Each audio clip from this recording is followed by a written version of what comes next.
I want to say thank you to our sponsors, jobleads.io. With jobleads.io, you can transform your recruiting outreach. What it does, it enriches job board leads with hiring manager contact information to save time, energy, and money. So join the game changers in recruitment today. Visit jobleads.io for a revolution in recruiting outreach and use code Benjamin10 for 10% off for your first 3 months.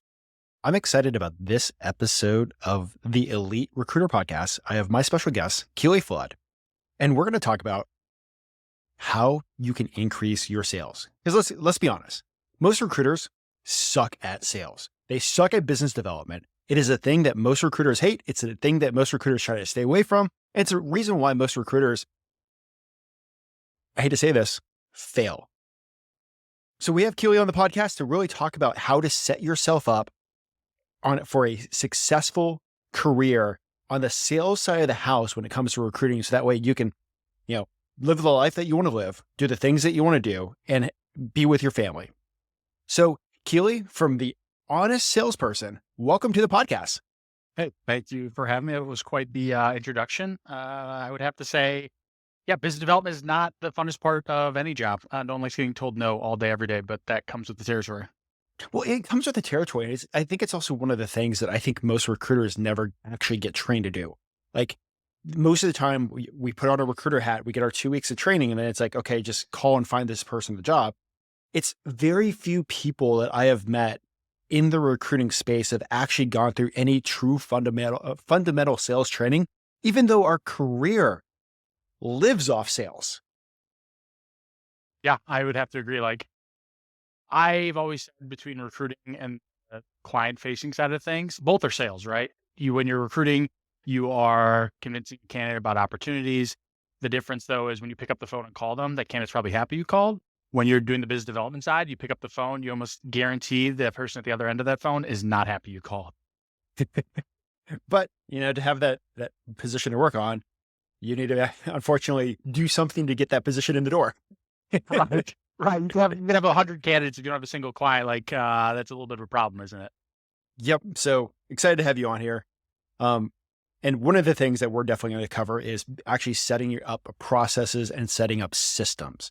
Because I think personally for me, I think one of the biggest things that keeps a recruiter from winning is not having a system set up. It's kind of like an ad hoc, hit 10 a.m. Oh crap, I need to go do something. Hit 2 p.m. Shit, the day is almost done. Let me go do something a little more. And then you hit 4 and it's like, okay, we're done for the day. So, but yeah, this is going to be a fun podcast. So like, Keely, how did you even get started in this wonderful world of recruiting? Yeah, I mean, I feel like a lot of people start out the same way I did. You just stumble across the recruiting industry. And prior to getting into it in 2015, I actually coached college football for 5 years. And at the time, I was working at a Division II school. I was a graduate assistant. It's a 2-year appointmentship, and I knew it was going to end, right? And so I just started interviewing for jobs to get back to Chicago, quite frankly. I would have taken whatever. And I got contacted by a recruiter, actually. And when I found out that her job was to help people like me find jobs and she got paid for it, I was thought, okay, I recruited high school athletes to come play D3 and D2 football. I can sell that skill in an interview. So I'm just going to double down on going after the recruitment industry, and ended up landing a job at Medics. And that's what got me started in the space, and actually started as a recruiter in the healthcare division before moving into our scientific division and being client facing from that point forward. And one of the fun things that, looking back on your career, especially at Medics, like you were a top producer Yeah. the whole time. Yeah. I mean, yes, from the outside, I'll say yes. Like, cause the Okay. caveat is the first 6 months of my recruiting career were abysmal. Like, anything that can go wrong in this space, because we've all had it happen, failed drug screens, people back out, whatever. I think I had several years worth of issues all crammed in within my first 6 months of recruiting, to the point where my boss sat me down, and he didn't mean it maliciously, but he said, "Hey, I'll be honest, like, this is the worst 6 months start I've ever seen from a luck standpoint." He said, "You're doing all the right things. There's probably a few things we need to tweak. Your inputs are there, your efforts there. What do you think?" And I remember telling him, "Hey, I don't think I'm gonna make it." Like, I think like the higher ups are probably like, "Yeah, this guy, we thought he'd be good. He's 26, I think it was when I started. Like, he should be experienced to get things going," and I wasn't. And after that 6-month kind of talking, things did start to turn around to the point where the next 3 months, I went from, like 1K maybe in spread to above 10K. I was on pace for President's Club as a recruiter. And then they approached me and said, "Hey, do you want to, not only do you want to sell, which I always wanted to do, they said, hey, do you want to switch over divisions as well? The scientific division. Yeah, healthcare's our best division at the time. It was the best division in the country. Like, or you could go to the science, which is struggling, and we're thinking about shutting it down." And me being like a bit of a risk taker, I still remember having breakfast with the VP on Friday morning. He telling me that, and he's like, "Take the weekend to think it over." I almost accepted on the spot. I was like, "I'm gonna do it." I showed up Monday morning, and it was one of the best decisions I ever made because it taught me how to start a territory from scratch. I had no clients, no active clients. Like, yes, a few contracts that were still in place from prior sales reps, but no existing relationships. So it truly was a ground zero, and it was hard and it took a few years, but we were able to turn it around to the point where we were all going to, I think we started off with 6 of us in that division, 3 recruiters and 3 salespeople. And fast forward 2 years and all 6 of us ended up going to President's Club. Talk about a turnaround. Yeah. I mean, and I feel like you're on the medical side. It was safe. Like you could have looking at your desk. It would have been, I don't want to say easy money, but like they're known for that, and you're having to go like literally build a brand new territory. That's Yeah. fantabulous. No, I mean, it was like, and they even told me they were very transparent, which I certainly appreciate. They told me, hey, you don't have to take this opportunity. You can stay in recruit and healthcare for another month or two. You will have a spot to sell there. It's just they just promoted my friend, and they said, hey, we're gonna get him up and going, and then you'll be next. Or you could take the weekend and then come in Monday and start in sales that day. And I said, yeah, let's do it. I just saw it as an opportunity to build my own kind of brand and to learn because, yeah, it would have been safer. I'll be honest, it would have been safer staying in the healthcare space. But I just decided, hey, why not? Like, why not only switch roles from being recruiter to full business development, but also switch industries and have to learn everything while sitting in front of a director of microbiology that's been in the industry for 20 years. Like, yeah, whatever, let's do it.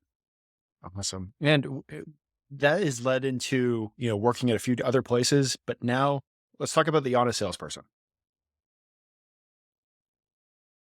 What do you want to know? Fire away. Like, I Oh, guess like the I background. yeah, the company. Yeah. I mean, the company spawned from, I've always wanted to go out on my own. It's been years in the making at this point. And I saw it as an opportunity to combine my coaching background from my college football days because I still loved coaching. Even as I became successful in sales, one of the parts I enjoyed the most was helping others get to where they wanted to go from a sales perspective, answering their questions, and anything else in between.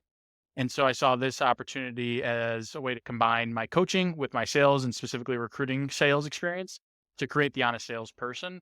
And the name itself, I tell people this, when I'm not like super creative. That's probably why I talk about systems and processes because it's not as creative once you get in place.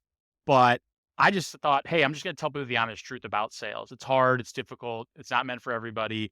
It's a grind. It's going to take time. And there's no such thing as hacks. Like, these are all the ideas. I'm like, I'm going to post about this. Is what I'm going to talk about. And that's where the Honest Salesperson name just came from. I was just sitting at dinner with my wife. I'm like, I'll just tell people the truth. I'll be the honest one because I felt like there's a lot of people on LinkedIn talking about quick hacks and how they can go from 0 to 10K in business in 30 days. I'm like, yeah, I mean, maybe one in like a million, but for the other, rest of us, it's going to take some effort and some sweat equity before you get there. Awesome. So jumping into sales systems, actually, let's take a step back. Like you're looking at business development, you're looking at the sales. Like, what foundational things do you need to make sure that you're in place to succeed? Great question. Foundational. I mean, one, you have to know who you're serving, right? And I use that word on purpose, serving, because I do believe some of the best salespeople seek to help their prospects and their clients, not themselves. You do help yourself, of course. Like, don't get me wrong. Making money, the financial freedom that comes with this industry and with this job is amazing.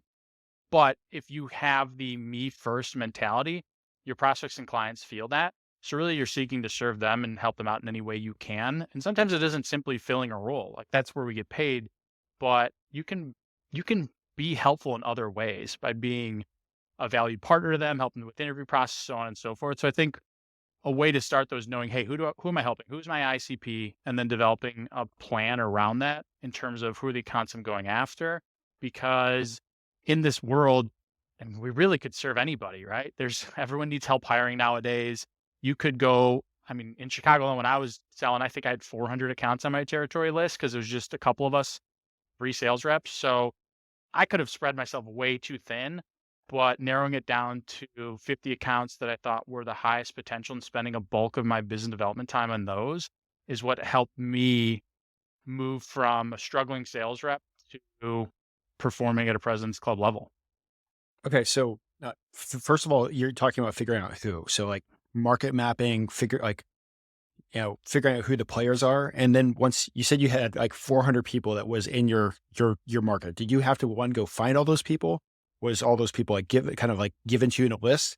And then how did you figure out how to like narrow it down to the top 50 to start attacking? Yeah. So 400, like 400 accounts, right? Within each account, there's multiple call points. So, I mean, you're talking in the thousands of people you could be reaching out to. Okay. And in terms of like given to me, no, I wasn't given any lists. Like I wasn't given much. There was, again, I went back and looked at who do we have contracts in place with, because if there's a contract in place, there's an opportunity for quicker wins, because that is one of the hardest things to do in this industry is to get a contract in place with all the red tape.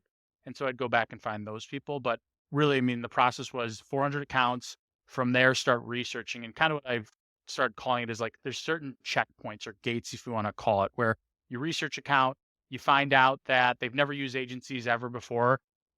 If I'm starting my territory like I did, I'm probably not going after them, to be honest, because it's going to be a longer sell. It's going to take more time than I want. And I'm going to move them aside and start dwindling my list down. So it's really you start those 400 accounts and then dwindle it down to like the 50 based on your criteria. And for me, it was, hey, are they using, is there growth opportunity? How big is their HR team? That was important to me as well, because knowing if it's a small HR team with a large number of employees, chances are they're stretched pretty thin.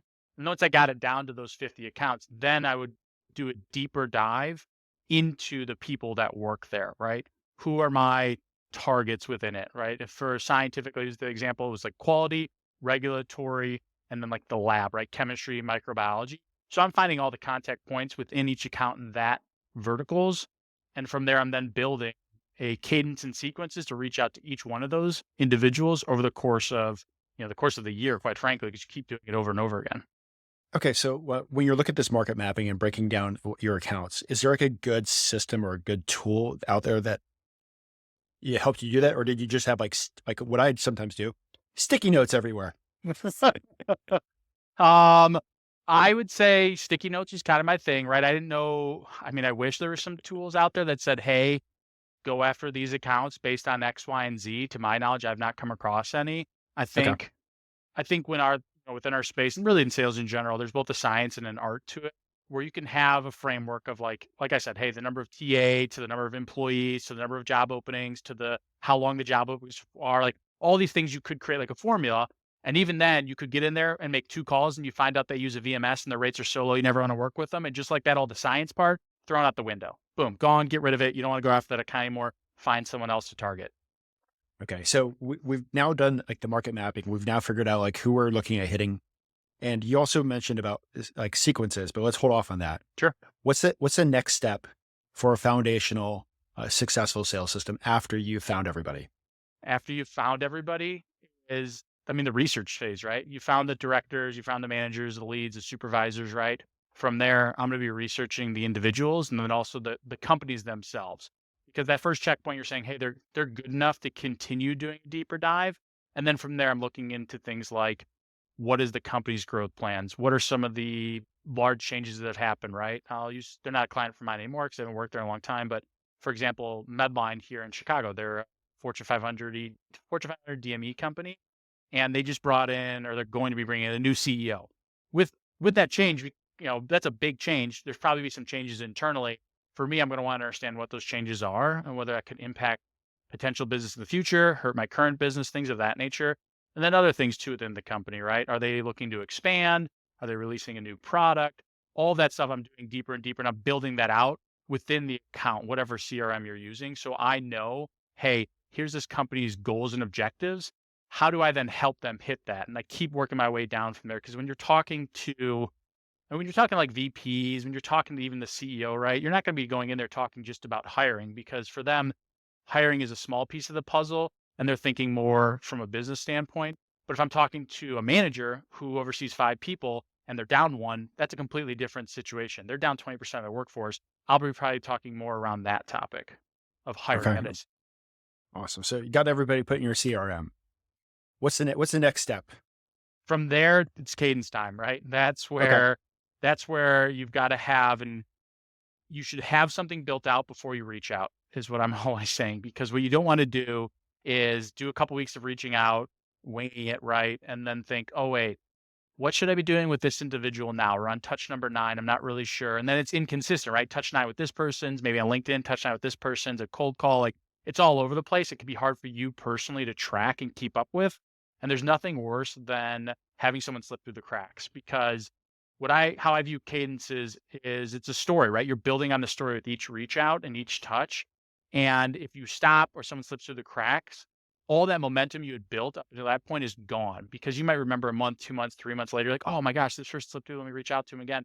They don't remember you. I mean, hell, they don't remember you a week later more often than not. So if it's a long time in between, you're going to run into some issues and you're going to lose everything that you'd built up until that point. Okay. So you're saying that we need to have a cadence structure built out before we even start reaching out. Yeah, yes. Like, and there's multiple ways to do it, right? Within cadences, there isn't just one cadence that you can do.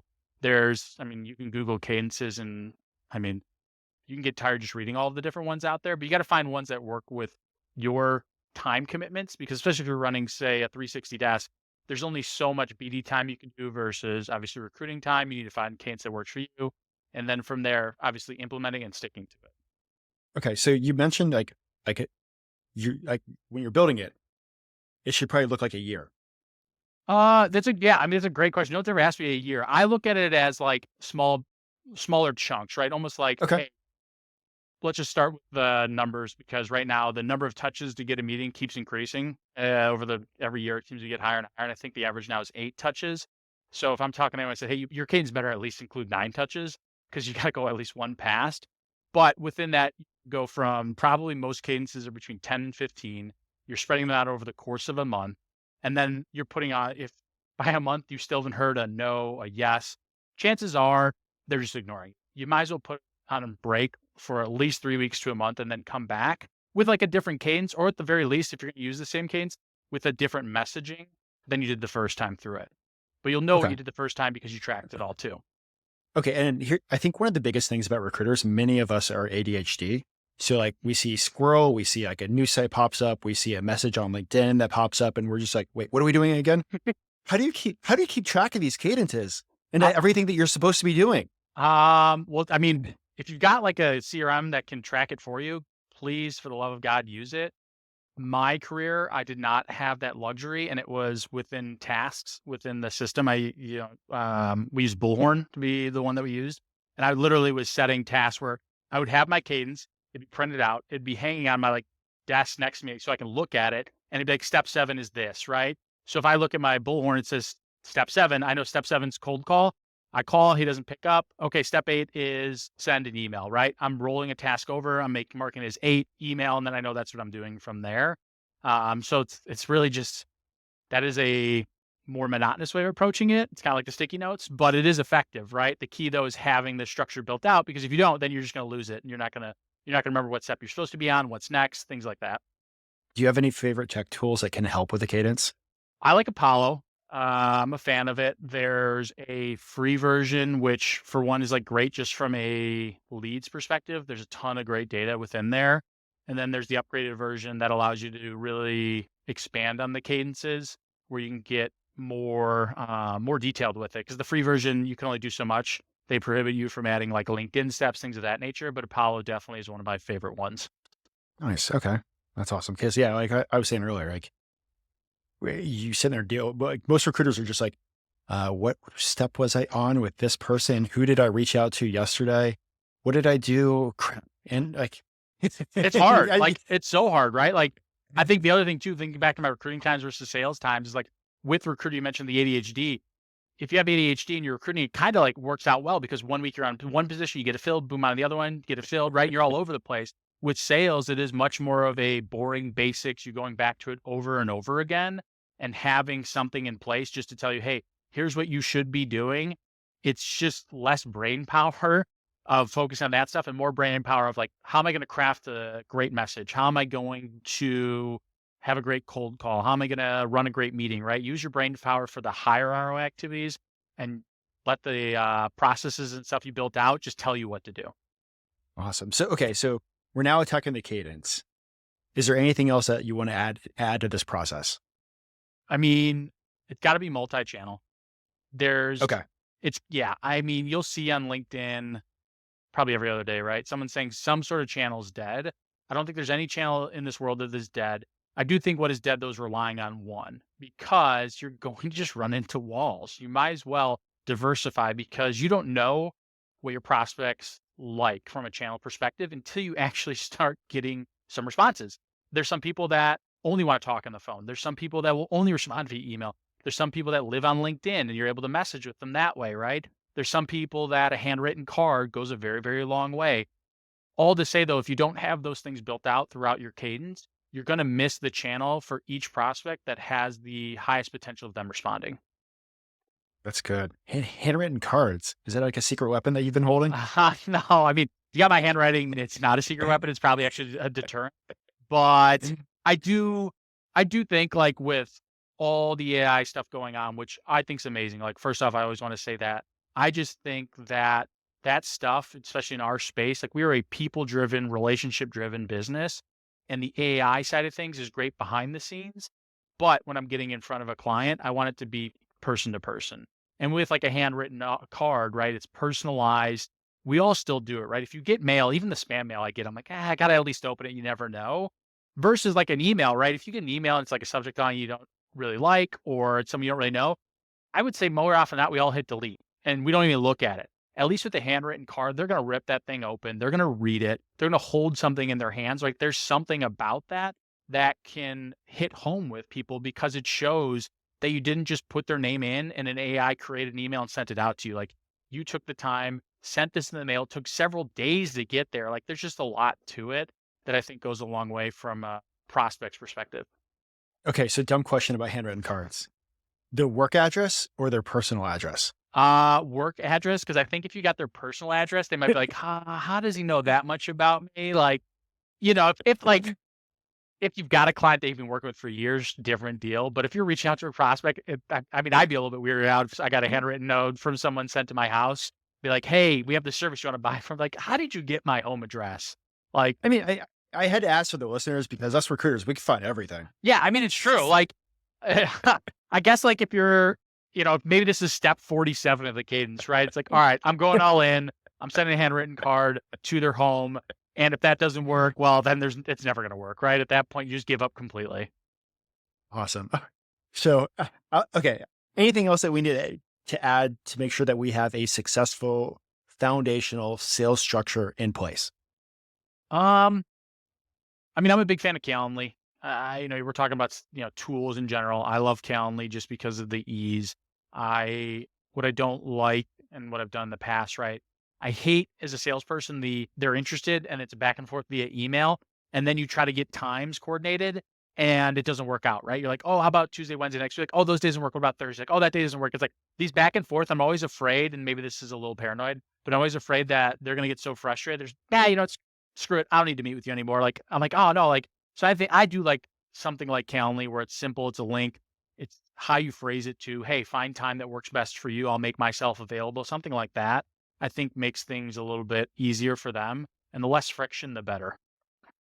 So, no, this is definitely awesome. Just because, like I said at the very beginning of the podcast, there are so many recruiters out there, and many of us are just like ad hoc going throughout the day, you know, running around, checking out the flowers at the same time while needing to fill these positions. So like having some sort of structure set up in place can, definitely help you be successful in 2024. Yeah. I mean, the one thing I'd even add in to talk about within, you have your territory plan, you've got all these cadences too. There's something I have, it's called an account focus document.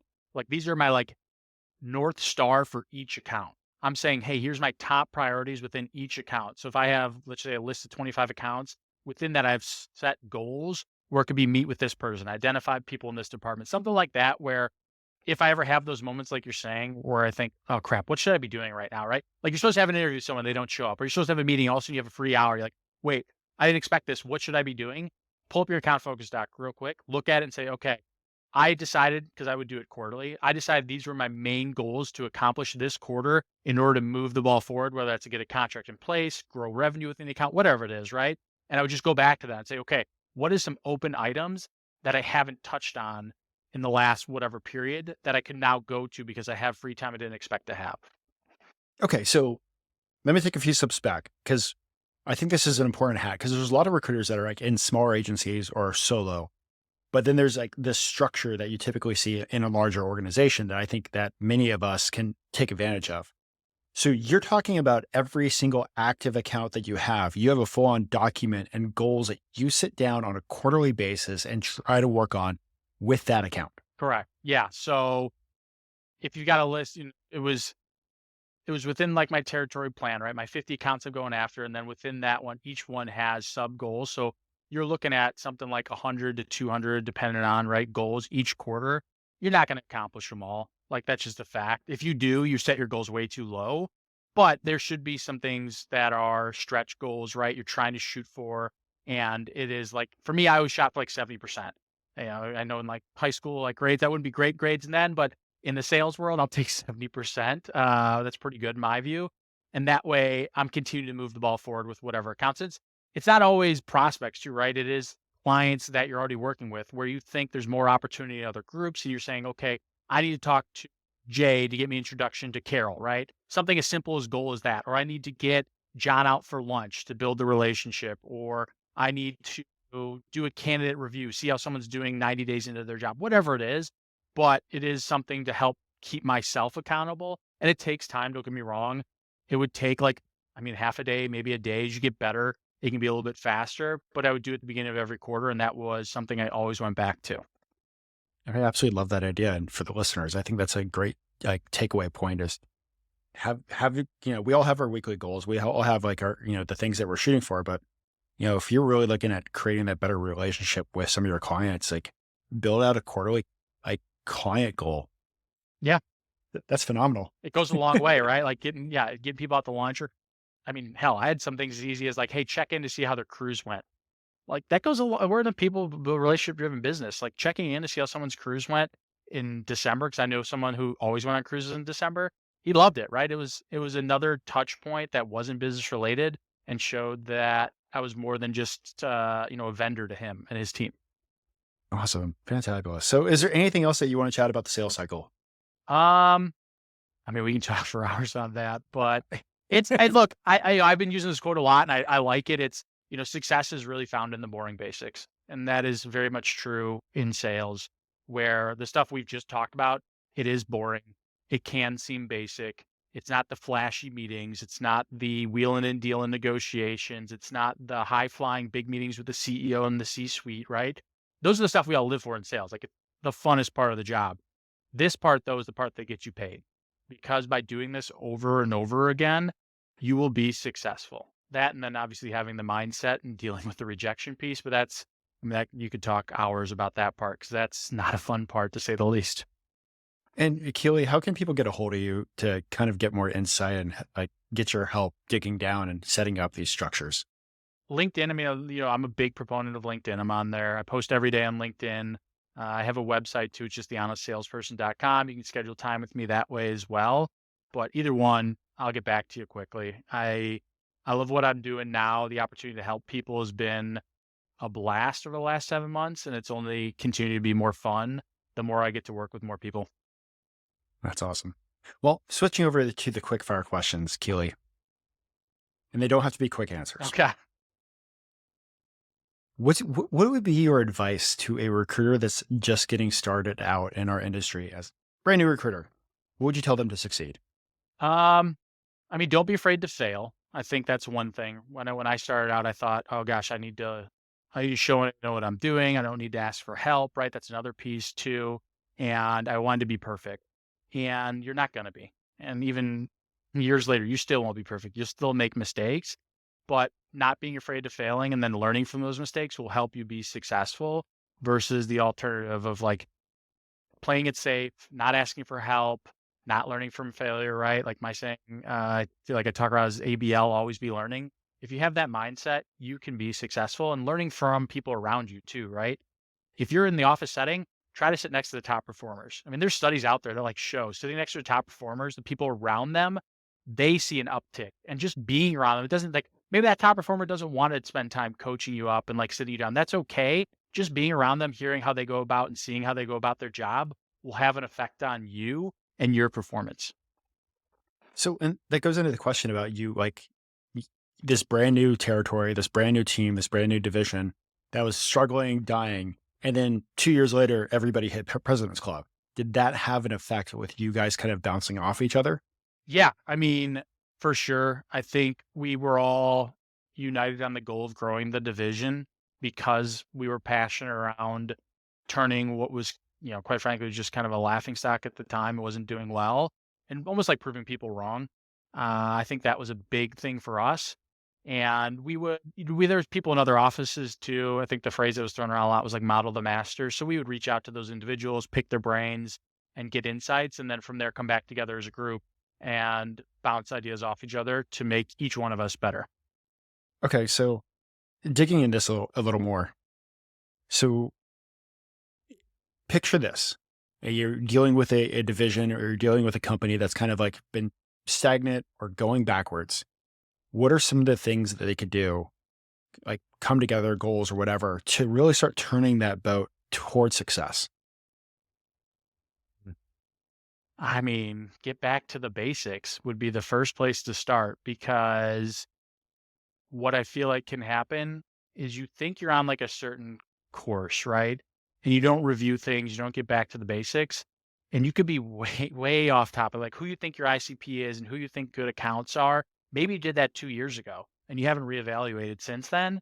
And because of that, it's become harder and you're way off target, right? Like there's some metaphor that goes around. It's like if you leave LA and head to New York and you're 1 degree off, you'll finish 60 miles off your destination, right? It's the same thing in sales where you got to go back to the basics over and over again to, I guess, point yourself back on the right course. Okay, awesome. And going back to the original question, same question, but for experienced recruiters, the ones that have been in the game for a while, 5, 10, 15 plus, like me, almost 20 years. What advice would you give to them to either be successful or continuing to have success? I mean, continued success is back to always be learning, right? And be humble. I think this space is constantly changing. When, I mean, I wasn't around 20 some years ago. I was listening to a podcast though. This guy had been in the industry for 30 some years and he talked about how like career builder is supposed to be the death of the staffing industry, right? And then LinkedIn was supposed to be the death of it. And then now AI is supposed to be the death of it. It's like all these things that are supposed to be the death of this industry are not. But what they are is they are tools and they're opportunities for those who want to take advantage and get better at their craft. And so if you don't have the mindset of, hey, I'm always going to be learning, I'm always going to assume that I'm not always right, and I'm always going to try to strive to not be the smartest person in the room, can set yourself up for success because there's these constant changing technologies and trends and everything else. And just saying, hey, it worked this way, I'm going to stick with it is a quick way to failure, in my opinion. Okay, awesome.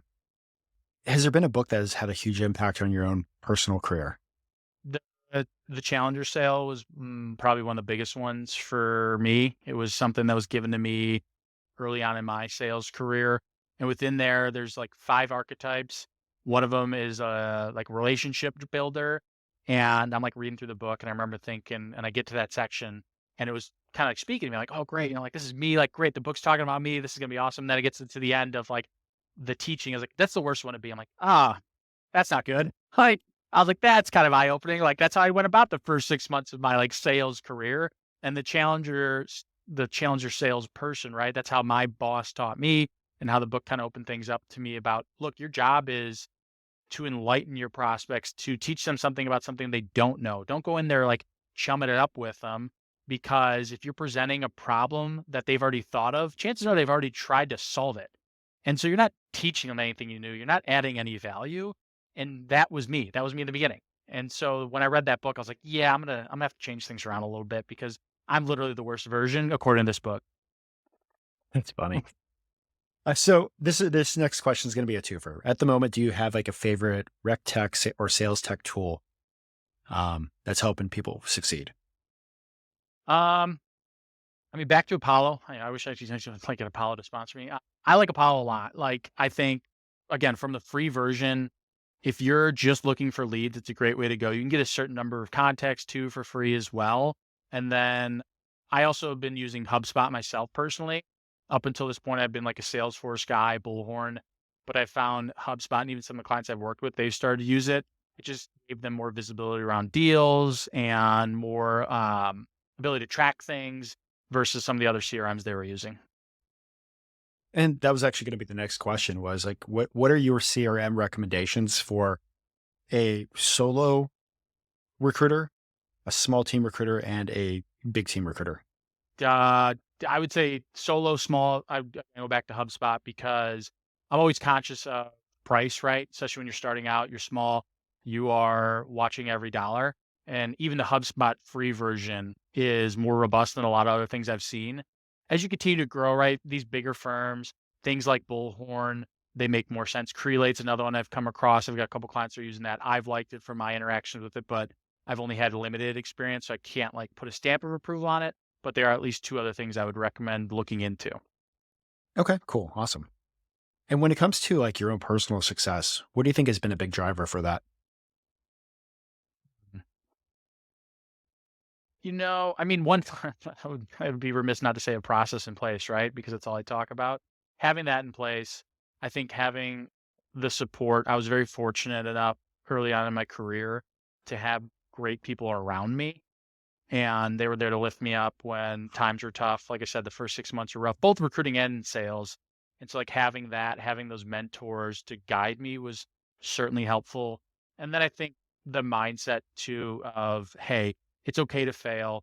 It's okay to not know the answer. That was another learning curve for me too, especially when I was in sales, because I was trying to impress the people I was sitting in front of, microbiology managers, chemistry managers. I wanted to seem smart. I didn't want to seem inferior to them. And what I found was that eventually you're going to put your foot in your mouth. So just admit you don't know it, right? It's like it lifted like a weight off of my shoulder. Like I still remember sitting down with this manager named is Lisa Store. And it was the first time I said like, hey, I don't, Lisa, I'll be honest, like all these terms around, no clue what they mean. And she like looked at me. She's like, "Yeah, no, damn. I don't expect you to know what these are supposed to mean. I expect you to fill this role for me. I'm telling you these things. This is what I want in a candidate, and you're supposed to ask me questions." Like, oh, okay, yeah, she's right. Like that is like I shouldn't try to be the smartest person in the room, and it's okay to admit I don't know something. I think all those things combined has helped me become successful. So, and looking at your recruiting career, let's just say everything that you know now, if you could have a cup of coffee with yourself and like literally your first week in your recruiting career, what advice would you give yourself? Um, I mean, I talk about all being humble. I could probably say as a 26-year-old starting out in the industry, I thought I'd be like, "Ah, 5 years working experience. I'm gonna crush it." And I got humbled fast, like real fast. And so I think I would tell myself that first week, hey, like lower the ego a little bit. Just because someone is younger than you doesn't mean that they are inexperienced or they're not going to be as good as you. I mean, there's my mentor at the time. Her name was Kristen Danick, KD, and she was maybe a year into her career at Medics, and she ran circles around me, like literally laps around me. And she was just so good, so efficient. And I wish I'd been a little bit more humble earlier on. But like I said, I got humbled quick by the job and learned the hard way that you need to be humble in this industry. Well, and that brings one last question I have for you.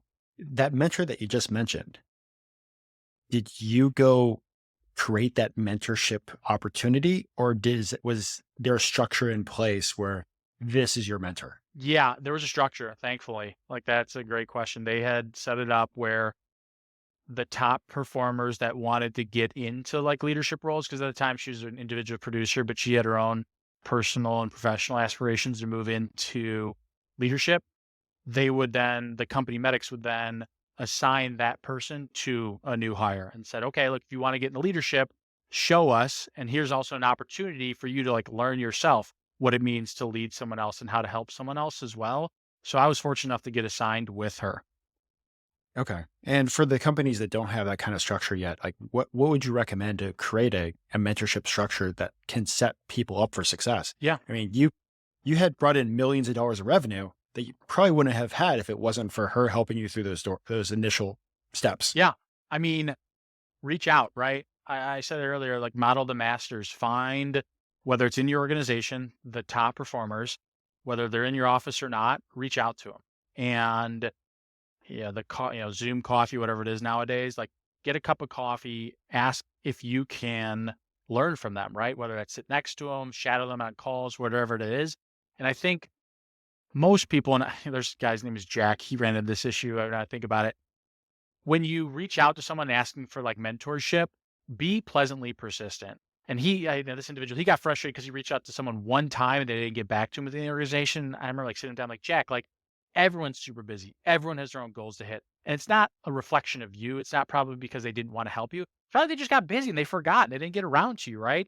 If you really want help, seek it out and don't be afraid to seek it out multiple times. And if you can't get within your organization, go outside the organization, right? The power of LinkedIn, you can find people anywhere. I mean, go on LinkedIn. I always point out, like, look at people that have like are on the job market. They're saying, "Hey, I'm putting this up. I'm open to work. I recently got laid off." There is a flood of people that like jump on those comments and say, like, "Hey, wishing you luck, or we want to help you out. Anything I could do." Like, LinkedIn is a very powerful and positive platform, in my opinion, versus maybe some other ones out there where people tend to they choose violence to start.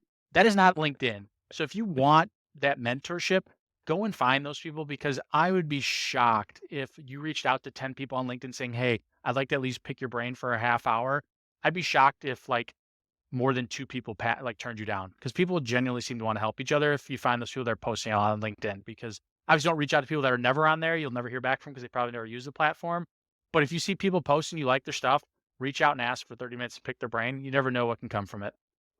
Awesome. Well, Keely, before I let you go, is there anything else that you want to share with the listeners? Um, I mean, have fun, right? Like, have fun with this industry, with this job. I think I talked about at the top of the call, right? There's the rejection, the failure, and everything else that comes with being BD. You got to celebrate the small little wins. And especially in like, I guess recruiting and sales, it doesn't really matter, right? Getting a great candidate on the phone, that's a win, even if you didn't place them. Talking to a hiring manager and finding out they use agencies, instead of me, that's a win in my book. So had fun with it, celebrate the little wins, because if you don't, you'll go crazy. You'll pull your hair out and you'll question why you're doing this day in and day out. But if you can celebrate and stack up the small little wins over time, you will have the big wins that everyone's shooting for in this job. That is awesome. Well, Keely, thank you so much for coming on the podcast. Like I said at the very beginning of this is an important topic.